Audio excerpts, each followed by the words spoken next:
یا رسول اللہ کرم ہو یا رسول اللہ۔ السلام علیکم ورحمۃ اللہ وبرکاتہ۔ ناظرین، ہم آپ کی خدمت میں حاضر ہیں ایک اہم مسئلے پر بات کرنے کے لیے۔ ہمارا یہ خاص پروگرام جس میں ہمارے ساتھ ہیں حضرت علامہ مفتی حماد رضا صاحب قبلہ، اور ہمارے ساتھ موجود ہیں خطیب اہل سنت حضرت علامہ شیخ سرتاج رضوی صاحب قبلہ، اور میں امتیاز برکاتی۔ آج آپ کے ساتھ ہم چند ضروری مسائل پر بات کرنے والے ہیں۔ مفتی صاحب قبلہ، میں آپ سے بات کو شروع کر رہا ہوں۔ اس عہد میں تقریباً پورے ملک میں تعزیہ داری ہوتی ہے۔ محرم کے 10 دنوں میں جو پہلا عشرہ ہے، 10 دن میں تعزیہ داری دھوم دھام سے ہوتی ہے، اور ہمارے ملک میں تعزیہ داری میں ڈھول تماشے میلے لگنا یہ سب عام باتیں ہیں جی۔ تو پہلا سوال میں آپ سے یہ کرنا چاہتا ہوں، کیا تعزیہ بنانا جائز ہے؟ اگر جائز ہے تو کس طرح، یا پھر یہ ناجائز ہے؟ پہلا آپ اس پر ذرا روشنی ڈالیں۔ بسم اللہ الرحمن الرحیم۔ علامہ امتیاز رضوی صاحب، آپ نے تعزیہ داری کے تعلق سے جو سوال کیا،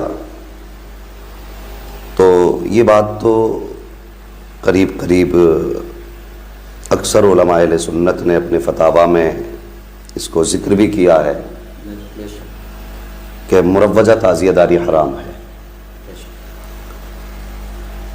اور مطلقاً اگر کہیں تعزیہ بنانا کیسا ہے تو تعزیہ بنانا جائز ہے، لیکن کچھ شرائط کے ساتھ، وہ کچھ شرطوں کے ساتھ۔ تعزیہ کیسا ہونا چاہیے، کتنا ہونا چاہیے، کہاں ہونا چاہیے؟ تو تعزیہ کاغذ وغیرہ پہ امام علی مقام کے روضہ شریف کا نقشہ بنا کر کے اس کو گھر کے اندر رکھنا، یہ تو بالاتفاق جائز ہے۔ اور بعض لوگ جو اس کو بانس وغیرہ کا، تھرماکول وغیرہ کے نقش و نگار کرتے ہیں، تو کچھ حد تک یہ درست ہے، لیکن علماء فرماتے ہیں کہ بہتر یہی ہے کہ کاغذ پر بنایا جائے تاکہ اس میں تزیہ مال نہ ہو۔ تو تعزیہ بنانا جائز ہے، لیکن مروجہ تعزیہ داری جو آج کے دور میں چل رہی ہے یہ حرام ہے۔ مفتی صاحب، آپ نے فرمایا مروجہ تعزیہ داری جی، جو اس عہد میں ہم دیکھ رہے ہیں، مروجہ تعزیہ داری یہ حرام ہے، اس کی حرمت کا سبب کیا ہے مفتی صاحب؟ جی دیکھیے، حرمت کے تعلق سے اصل ہر شے کی بات ہوتی ہے، اور کسی بھی سبب کی بنیاد پر وہ چیز ناجائز ہو جاتی ہے۔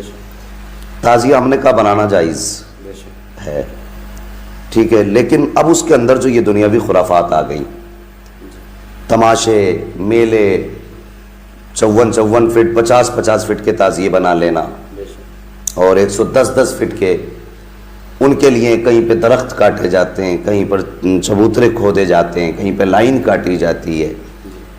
اور کبھی کبھی ایسا بھی ہوا ہے کہ اپنے علاقے میں ایک جگہ پہ جب لوگ تعزیہ لے کر کے چلے تو وہ 11,000 کی لائن سے ٹچ ہوا، اس میں کئی سارے لوگوں کے مرنے کی بھی خبر تھی اور زخمی ہونے کی بھی خبر تھی لائٹ کے ذریعے، یعنی جانی مالی دونوں طرح کا اس میں نقصان ہوا۔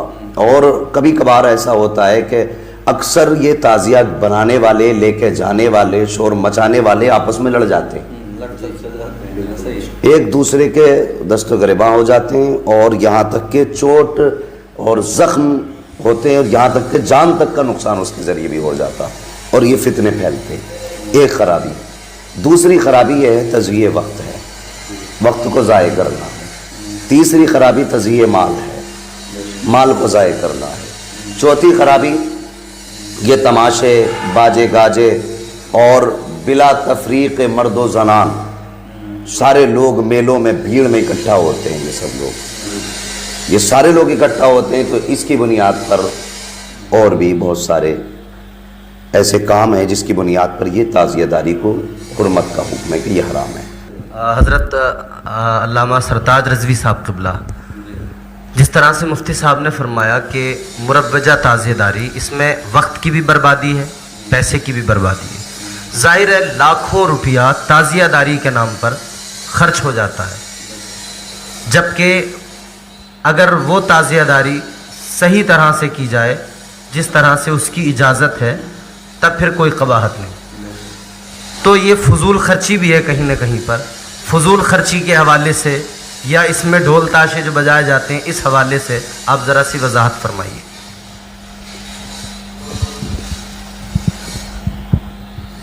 الحمدللہ ہمارے ساتھ علامہ مفتی صاحب قبلہ حاضر ہیں اور محترم مولانا امتیاز برکاتی صاحب قبلہ۔ یہ گفتگو چل رہی ہے اور بہت کچھ اس میں واضح کر بھی دیا گیا ہے۔ مفتی صاحب قبلہ نے درست فرمایا۔ اصل میں ہوتا یہی ہے کہ جب علماء کرام اس پر گفتگو کرتے ہیں تو علماء لفظ مروجہ استعمال کرتے ہیں، لیکن جو گھٹیا قسم کے لوگ ہیں، جو خراب قسم کے لوگ ہیں، جو لوگوں کو بھڑکاتے ہیں، بہکاتے ہیں، وہ اس طرح کی چیزیں لے آتے ہیں کہ دیکھیے فلاں مولوی صاحب، مفتی صاحب نے تعزیہ داری کو حرام کہہ دیا، جبکہ کوئی بھی عالم دین، کوئی بھی مفتی مطلقاً حرام نہیں کہتا ہے۔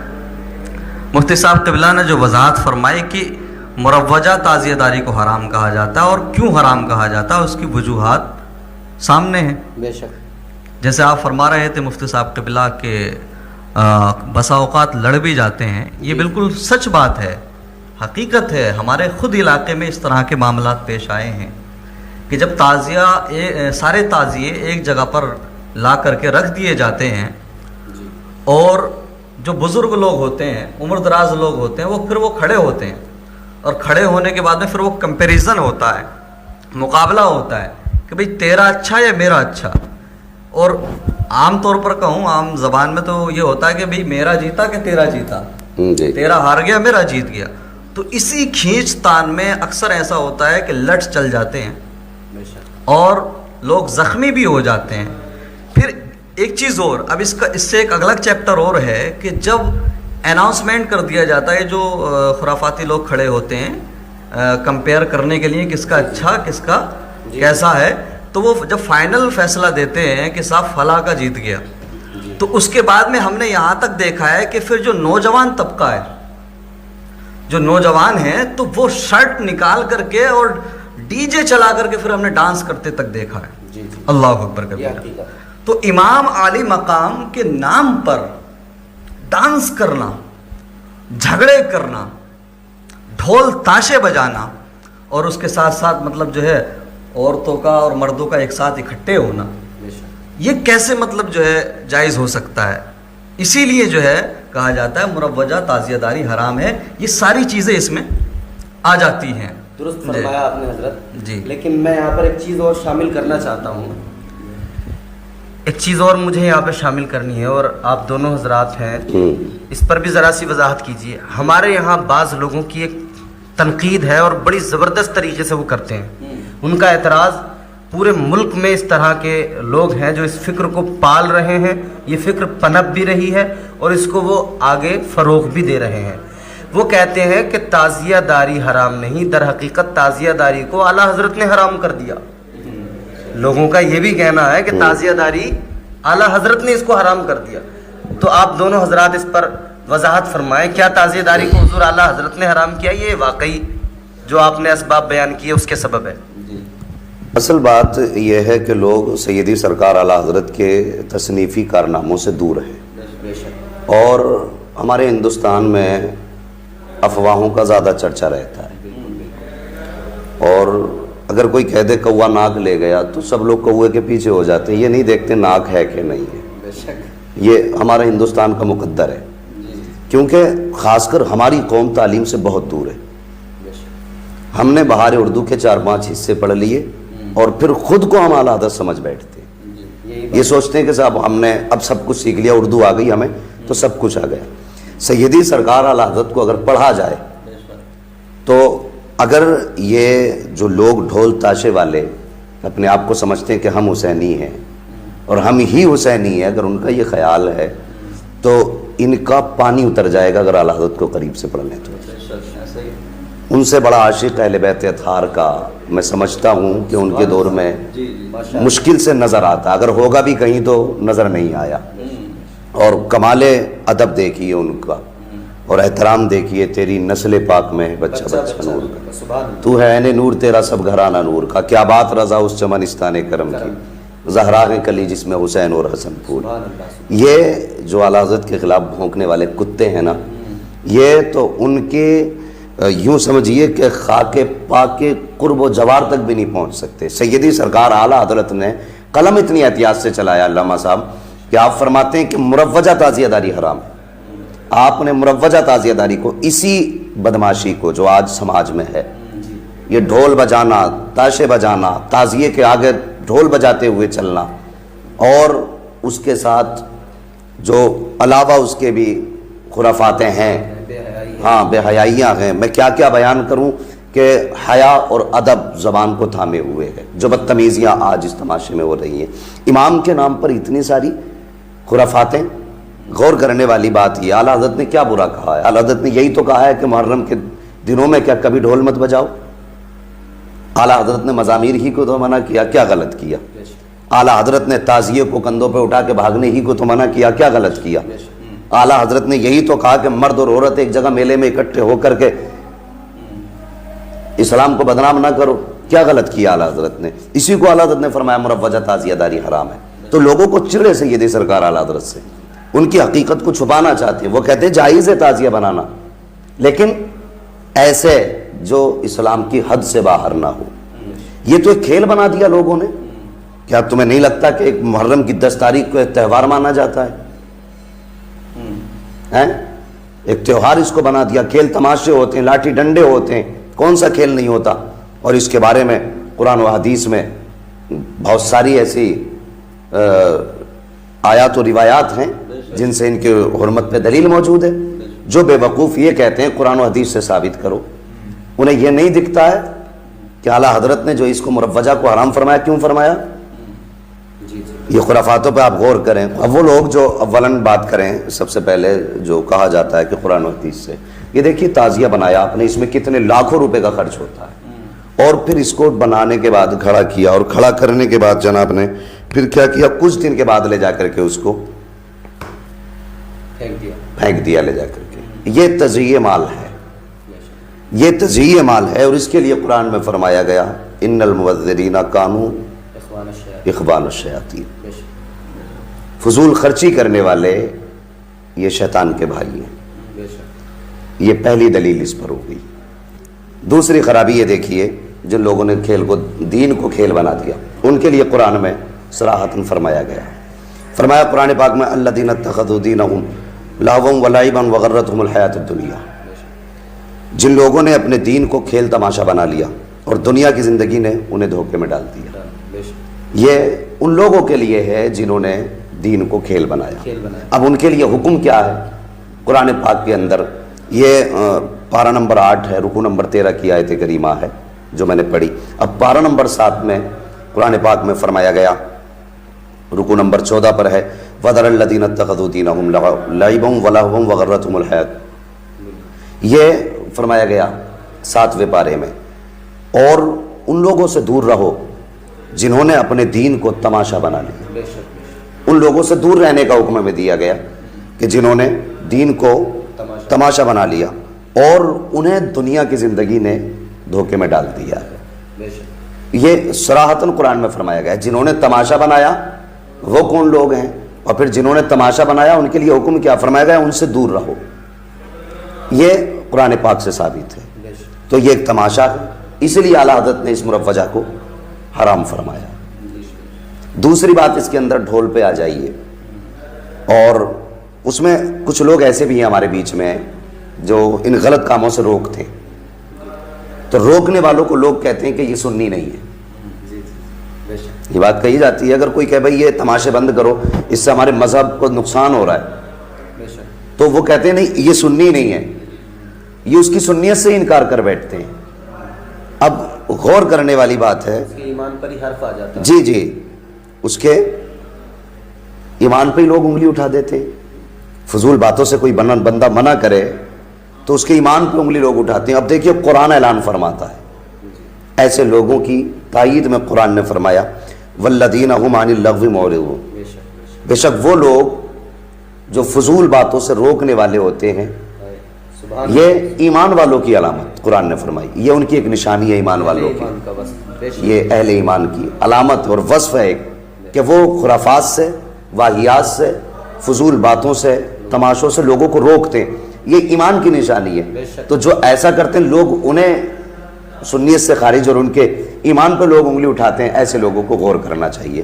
اب جو لوگ کہتے ہیں کہ اب کچھ چیزیں اس میں ہیں جو بہت ساری خرافاتیں ہیں ان سارے تماشوں میں، بتائیے کیا اسلام ہمیں اجازت دیتا ہے کسی کی بہن بیٹی کو تکنے کی، کسی کے جسم کو چھونے کی؟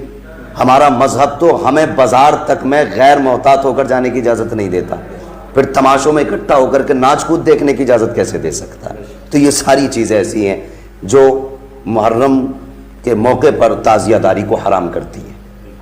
حضور نے تو حیا کو ایمان کا حصہ بتایا. جی جی جی. اس مفتی صاحب قبلہ نے ایک بات فرمائی جیسے بھی، اور قرآن کی آیت پیش کی. ماشاءاللہ ہونا بھی یہی چاہیے. کچھ لوگ یہی بولتے ہیں کہ بھئی قرآن اور احادیث سے دلائل پیش کرو کیوں حرام ہے. تو قرآن کی آیت کی روشنی میں کہا کہ ان لوگوں سے دور رہو جنہوں نے دین کو تماشا بنا لیا. جی میں مفتی صاحب قبلہ اور علامہ امتیاز صاحب اس میں ایک بات کہوں گا کہ کچھ جاہل لوگ اٹھیں گے کہیں گے دیکھو صاحب ہم امام کے نام پہ محبت میں یہ کر رہے تھے، اس کو تماشا انہوں نے بتا دیا، قرآن کی آیت یہ لے آئے اور ہمارے اس کو بھی تماشا ہی سمجھ رہے ہیں. تو میں اس پہ کہنا چاہوں گا کہ تماشا کیسے ہے. جناب میں خود ذاتی طور پر یہ سب جانتا ہوں، اور اگر کوئی چاہے تو میرے ساتھ ان ایام میں جو آنے والے ہیں چلے میں اس کو دکھا دوں گا کہ امام عالی مقام کے نام پر میلے لگائے گئے. ٹھیک ہے، اب اس میلوں میں کیا ہوتا ہے محترم؟ موت کے کنویں. جی موت کے کنویں. پھر اس موت کے کنویں میں گاڑیاں چلائی جاتی ہیں الگ الگ اسٹائل میں، اور مرد حضرات اور خواتین اکٹھا ہوتی ہیں. اب اس سے بھی خطرناک چیز ہے تماشا.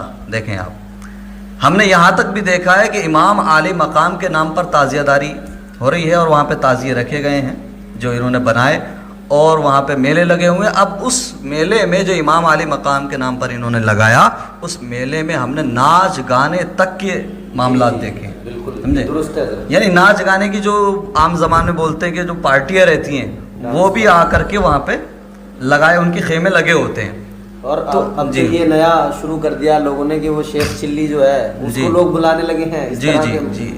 تو ان چیزوں کو جب کوئی بھی انسان دیکھے گا تو یقیناً وہ یہ ضرور جانتا ہے اور اس پر بالکل مطمئن ہو جائے گا کہ آقا کریم صلی اللہ تعالی وسلم کے پیارے نواسے ہمارے ان کاموں سے خوش نہیں ہو سکتے بلکہ ناراض ہو جائیں گے، اور جن سے امام علی مقام ناراض ہو جائیں گے ان سے پیارے نبی ناراض ہو جائیں گے.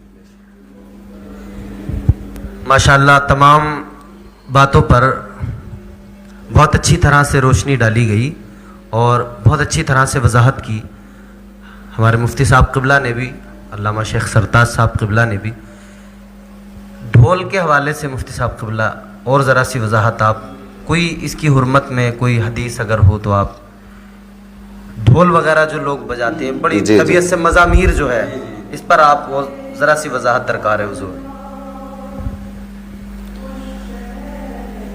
آج دیکھا جاتا ہے کہ محرم شریف کی پہلی تاریخ سے لوگ ڈھول پیٹنا شروع کر دیتے ہیں اور اس کو سمجھتے ہیں کہ یہ حسینیت کا ایک حصہ ہے، عشق امام کا اس کو ایک جزو سمجھتے ہیں لوگ. تو امت مسلمہ کو بڑی سنجیدگی سے اس بات پہ غور کرنا چاہیے. ہمارے نبی نے تو ڈھول اور مزامیر کو حرام فرمایا.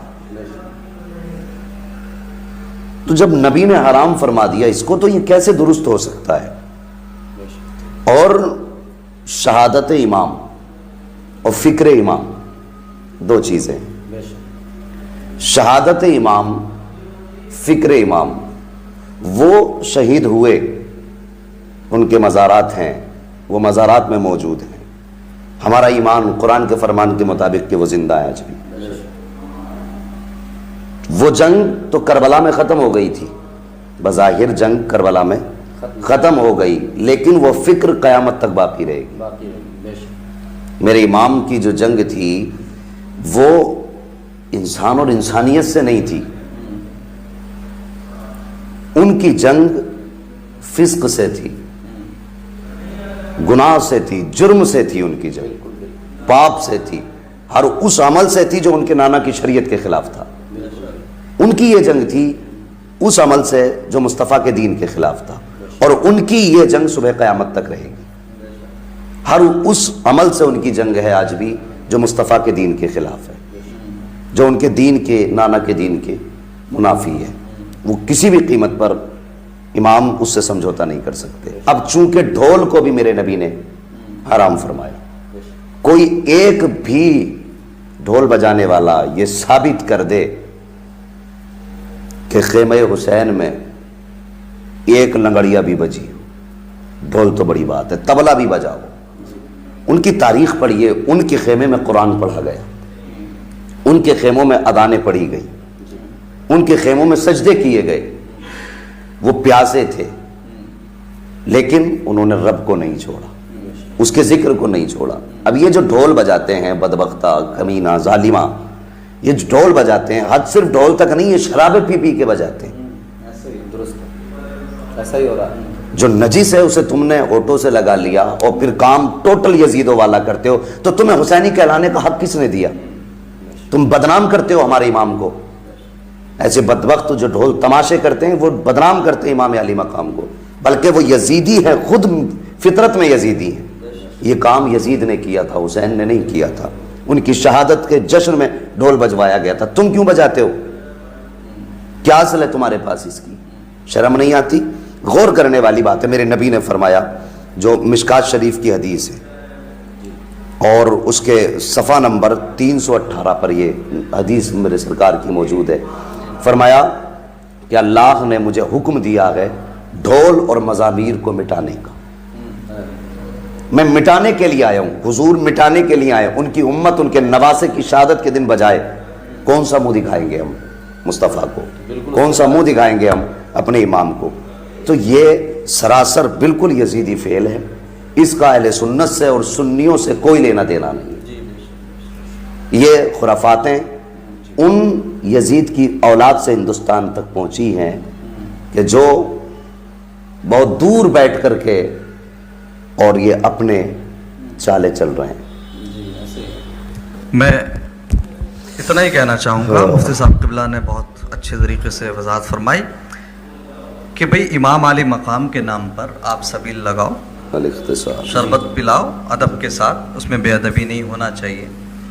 آپ ان کے نام پر کھانا بناؤ، غریبوں کو کھلاؤ، آپ ان کے نام پر بیوہ عورتوں کی مدد کرو، آپ ان کے نام پر محافل سجاؤ ادب کے ساتھ، یہ سارے کام کرو، شربت پلاؤ، سبیل وغیرہ جو بھی ہوتا ہے، یہ کھانے بناؤ اور لوگوں کو کھلاؤ، اس میں کوئی برائی والی بات نہیں ہے۔ لیکن وہ کام جن کا شریعت سے کوئی لینا دینا نہیں ہے، وہ کام اگر کرو گے تو یقیناً امام علی مقام کی ناراضی کا سبب بنے گا۔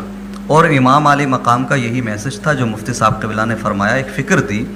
امام علی مقام کا جھگڑا ہی اور جو سارا ڈسپیوٹ تھا وہ اسی مدعے پر تھا، کلمہ پڑھنے والے لوگ ہی تھے جن سے جنگ ہو رہی تھی۔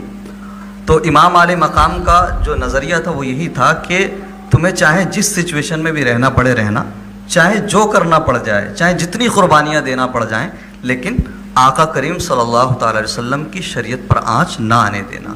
تو ہمیں شریعت مصطفیٰ صلی اللہ تعالی علیہ وسلم کا پاس رکھنا ہے اور اس کے خلاف ہمیں نہیں کرنا ہے۔ اب تک گفتگو ہوئی علامہ امتیاز صاحب، مجھے ایک بات یاد آ رہی ہے، ہمارے علاقے میں ایک جاہل ہے، میں اسے جانتا نہیں تھا، ابھی کچھ دن سے میں نے اس کو جانا ہے۔ وہ چھپ چھپا کے علماء کو فون کرتا ہے اور بکواس کرتا، ان کے ساتھ بدتمیزی کرتا ہے۔ وہ کتنا قابل ہے یہ مجھے اب پتہ چلا ہے کہ وہ قابل کے قاف سے بھی واقف نہیں ہے۔ تو اس بدبخت کی دلائل جو اپنے طور پہ وہ لاتا ہے نکال کر کے، اس نے کہا کہ سب سے پہلے تعزیہ حضور نے بنایا، سب سے پہلے حضور نے تعزیہ بنایا۔ اور جب اس سے پوچھا گیا قبر کیسے بنایا؟ اس نے کہا وہ جو مٹی حضرت ام سلمہ کو دی تھی وہ تعزیہ نہیں توڑ کے آتی۔ اس جاہل کے لیے ایک میسیج ہے کہ یہ ڈکشنری پڑھے اور لفظ تعزیہ کا معنی سمجھے اور پھر اس مٹی کو سمجھے۔ میرے حضور نے جو مٹی دی تھی وہ تعزیہ نہیں بلکہ خبر تھی، علامت تھی شہادت حسین کی۔ وہ شہادت حسین کی علامت تھی، تعزیہ نہیں تھا۔ وہ خبر تھی کہ یہ اس دن شہید کیے جائیں گے، لیکن شہادت تک اس مٹی کی پوجا نہیں کی گئی، اس پہ چڑھاوے نہیں چڑھائے گئے۔ اگر وہ تعزیہ ہو تو چڑھاوے چڑھائے جاتے بھئی ان کے عمل کے مطابق تو پھر تو یہ کیا نہیں کرتے ہیں، اس پہ چڑھاوے چڑھاتے ہیں، دھاگے مانتے ہیں، منتیں مانتے ہیں۔ کیا کر دیا؟ کیا آج امت مسلمہ میں بت پرستی کا کوئی اور دوسرا چہرہ ہوگا؟ یہ بت پرستی نہیں تو اور کیا ہے؟ لکڑی کی کھپچوں کو پوجنے لگے ہم لوگ، وہاں نظریں مان رہے ہیں، مصلی بچھانے کی توفیق نہیں ہوتی ہمیں، اس کے نیچے بچوں کو نکالا جا رہا ہے، نکل جا ٹھیک ہو جائے گا۔ کبھی ان کے نام کی قرآن خوانی کرا کے بچے کو سامنے بیٹھا کے اس پہ فاتحہ دم کر کے بچے کو پانی پلا دے۔ 100 مرتبہ تعزیے کے نیچے سے نکلنے سے وہ اثر نہیں ہوگا جو ایک مرتبہ ان کے نام پہ دم کیا ہوا پانی پلانے سے ہو جائے۔ یہ ساری خرافاتیں ہیں اور لوگوں کو گمراہ کیا جاتا ہے کہ بریلی والے تعزیے کا انکار کرتے ہیں۔ نہیں، بریلی والے تعزیے کے منکر نہیں ہیں، انکار نہیں کرتے تعزیے کا۔ بنائیے آپ تعزیہ، لیکن ویسا بنائیے جیسا شریعت نے حکم دیا، آپ اس کے ساتھ کھلواڑ نہ کریں۔ یہ جو دنیا بھر کے نقش و نگار آپ تعزیے میں آج بنا رہے ہیں، اس کی شریعت نے اجازت نہیں دی ہے، یہ حرام ہے۔ بہت بہت شکریہ مفتی صاحب قبلہ، اور حضرت علامہ شیخ سرتاج صاحب آپ کا بھی بہت بہت شکریہ۔ اور ناظرین، ہم امید کرتے ہیں کہ آپ اس پورے مسئلے پر پوری گفتگو کو سن کر نتیجے تک پہنچ چکے ہوں گے، اور یقیناً ہمیں امید ہے کہ آپ اس پوری بحث کو، اس پورے تبصرے کو سننے کے بعد میں جو غیر شرعی کام ہیں ان سے باز رہیں گے اور اپنے اہل و عیال اور اپنے دوستوں کو بھی اس سے باز رکھیں گے۔ بس اسی کے ساتھ ہم آج کی گفتگو کو ختم کرتے ہیں، اور میں یہ ضرور کہنا چاہوں گا آج کے اس موجودہ دور میں ان حالات کو دیکھتے ہوئے کیا زمانہ آ گیا سنجیدگی خطرے میں ہے، کیا زمانہ آ گیا سنجیدگی خطرے میں ہے، خود نمائی کا چلن ہے سادگی خطرے میں ہے، سر چھپاتی پھر رہی ہے آبرو اس دور میں، یا الہی کر مدد پاکیزگی خطرے میں ہے۔ اور جس جاہل کا آپ نے ذکر کیا اس کے لیے میں اتنا ہی کہوں گا، یا الہی کر مدد پاکیزگی خطرے میں ہے، جب سے کم ظرفوں کی آمد میں کدے میں ہو گئی، جی جب سے کم ظرفوں کی آمد میں کدے میں ہو گئی، رو رہے ہیں جام و مینا میں کشی خطرے میں ہے۔ تو حاضرین ناظرین، آپ سے درخواست ہے حضور اعلیٰ حضرت کی تصنیفات کو پڑھیے اور سمجھنے کی کوشش کیجئے۔ حضور اعلیٰ حضرت کا پیغام جو ہے، اسلام کی سچی تصویر حضور اعلیٰ حضرت نے پیش کی ہے، آپ اس کو پڑھ کر اس پر عمل کیجئے، انشاءاللہ دنیا آخرت دونوں سنور جائیں گی۔ اللہ کی بارگاہ میں بھی ہم دعا گو ہیں کہ اللہ تعالی ہم سب کو نیک اعمال کی توفیق عطا فرمائے۔ السلام علیکم ورحمۃ اللہ وبرکاتہ۔